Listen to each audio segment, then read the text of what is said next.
तो क्लास आज हमें देखना है यहाँ पर इस्लाम और सूफ़ीवाद के उदय के बारे में बात करना है। जैसा कि आप एनसीईआरटी में पढ़ते हैं कि हमारे यहाँ पर जो सूफ़ी संत थे उसका उदय कैसे हुआ, उसमें विस्तार से नहीं बताया गया है। तो हम इस टॉपिक में विस्तार से बात करेंगे कि एनसीईआरटी के अलावा भी कि इस्लाम कैसे पैदा हुआ और सूफ़ीवाद का उदय कैसे हुआ। कहता है मुसलमान पहली बार 8th सेंचुरी में भारत में व्यापारी बनकर आए। देखो, भारत में व्यापारी बन के आने की हमारी जो जानकारी मिल जाती है वो 8th सेंचुरी में मिल जाती है, लेकिन ये गलत है। हमारे यहाँ पे मुसलमान की जानकारी तो 8th सेंचुरी में मिल जाती है, लेकिन आपने सुना होगा कि अरब व्यापार, जो अरबी व्यापारी हमारे पास आए थे, ये अरबी व्यापारी हमारे यहाँ पर आज के टाइम से नहीं बल्कि एशियन टाइम से ही वो यहाँ से आया करते थे और व्यापार किया करते थे। और इसकी जानकारी हमें जो मिल जाती है वो केरल के तट से मिल जाती है। केरल के तट पर आपको पता होगा कि हमें सोने के सिक्के पाए गए थे, और ये जो सोने के सिक्के पाए गए थे वह रोमन डायनेस्टी के थे, रोमन साम्राज्य के थे। मतलब ये हुआ कि रोमन साम्राज्य के समय से ही, जो मुसलमानों के भी पहले से ही हमारे यहाँ व्यापार होता आया है। लेकिन मुसलमान का आपको पता होगा कि इसका जो जन्म होता है वो 612 पैगंबर मोहम्मद के द्वारा स्थापित किया जाता है। उसके बाद ये जो हमारे पास वेस्ट एशिया था वो पूरी तरह से वेस्ट एशिया मुस्लिम कंट्री बन जाती है, जिसे हम बोलते हैं इस्लामिक वर्ल्ड कंट्री के नाम से जानते हैं। इसके बाद ये व्यापार करते हैं और भारत की ओर फैलना चालू कर देते हैं। कहता है हमारे पास कि वह इस देश के सामाजिक सांस्कृतिक दृश्यों से मोहित हो गए और उन्होंने भारत को अपना घर बनाने का निश्चय किया। मध्य और पश्चिमी एशिया से जो व्यापारी भारत आए थे वे अपने साथ भारतीय विज्ञान संस्कृति के ज्ञान को ले गए, जिसके फलस्वरूप वे भारत के सांस्कृतिक राजदूत बन गए और इस ज्ञान को इस्लाम के लोगों में तथा वहाँ से यूरोप में चारों ओर फैलाया। अब यहाँ पर देखो कह रहा है क्या, हमारा कह रहा है कि भारतीय ज्ञान को फैलाया गया, भारतीय ज्ञान का विस्तार किया गया।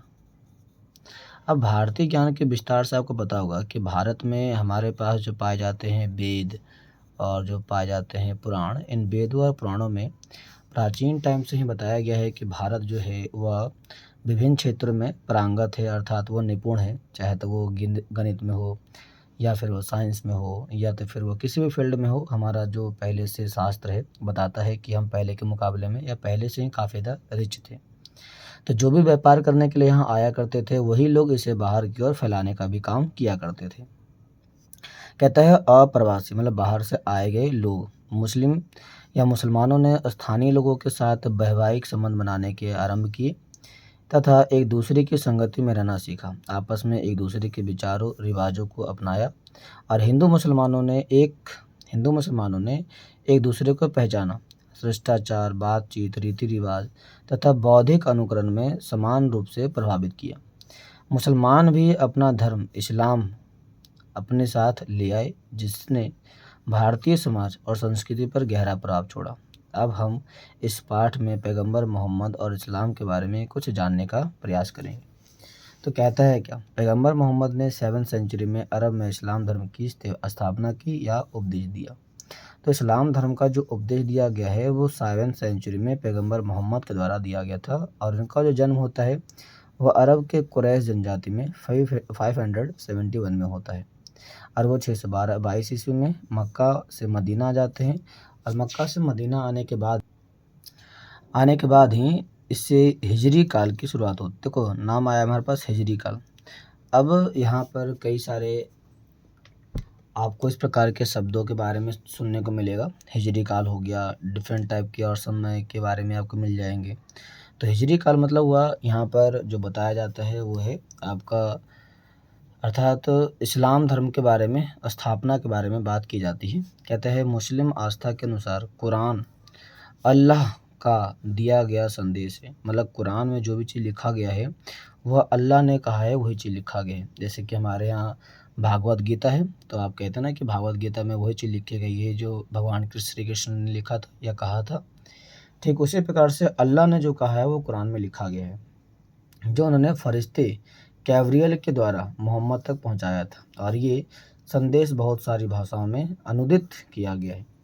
मतलब ये भी माना गया है कि पैगंबर मोहम्मद को जो ज्ञान की प्राप्ति हुई है वह फरिश्ते गैब्रियल के माध्यम से हुई है। और जो फरिश्ते गैब्रियल था वो अल्लाह का बंदा था जिसने कुरान में इस बातों को लिख दिया गया और मोहम्मद तक पहुंचाने का काम किया। इसी से निकल कर के आया है कि इस्लाम के 5 मुख्य सिद्धांत क्या क्या माने जाते हैं। तो कहता है हमारे पास तौहीद, अल्लाह में विश्वास रखना, नमाज प्रार्थना 5 वक्त प्रतिदिन पढ़ना, रोज़ा रमज़ान के महीने में अर्थात 30 दिन का रोज़ा रखना, ज़कात भिक्षा देना, हज मक्का की तीर्थ यात्रा करना, ऐसी चीज़ों को इसमें शामिल किया जाता है। यदि इसके बारे में और क्लास हम बात करते हैं तो कहता है हमारे पास पैगंबर मोहम्मद की सूक्तियों को हदीना या हदीस से संजो कर रखा गया। तो मोहम्मद की सूक्तियाँ मतलब क्या होता है, जो उनकी विचारधाराएं होती हैं, जो उनके संदेश होते हैं, उनको हदीस में रखा गया और उनकी मृत्यु के बाद खलीफात को स्थापित किया गया। खलीफात को स्थापित किया गया और इनके 4 धार्मिक खलीफा हुआ करते थे। 4 धार्मिक खलीफा कहता है खलीफा के जो 4 धार्मिक खलीफा बोला गया ये इनके सिद्धांत थे। इस्लाम में समानता, भाईचारा और ईश्वर के अस्तित्व के विश्वास में कहा गया और इसके आगमन से विशेष रूप से भारतीय समाज के पारंपरिक ढांचे पर गहरा प्रभाव पड़ा। यदि आप इसके बारे में बात करेंगे तो कहता है कि भक्ति और सूफी आंदोलन ने इस कार्य में बहुत ज़्यादा योगदान दिया। तो सूफी ने और भक्ति ने योगदान दिया और दोनों भक्ति तथा सूफी आंदोलन विश्वास करते हैं कि सभी प्राणी एक समान हैं, प्रभु सर्वोपरि है, प्रभु के प्रेम भक्ति ही एकमात्र मुक्ति के पाने का साधन है, ऐसा इस्लाम धर्म के अंदर बताया जाता है। और ये जो बताया जाता है वो सूफी आंदोलन के माध्यम से अर्थात सूफी विश्वासों के माध्यम से बताया जाता है। तो ये है इसके एक पॉइंट। हम इसके नेक्स्ट पॉइंट में बात कर लेंगे कि सूफी मत का उदय कैसे हुआ, किस प्रकार से हुआ, इसके बारे में हम विस्तार से बात करेंगे। तभी के लिए यहीं तक क्लास। धन्यवाद। ये कैसा लगा आप हमें ज़रूर बताइए और सब्सक्राइब कीजिए क्लास।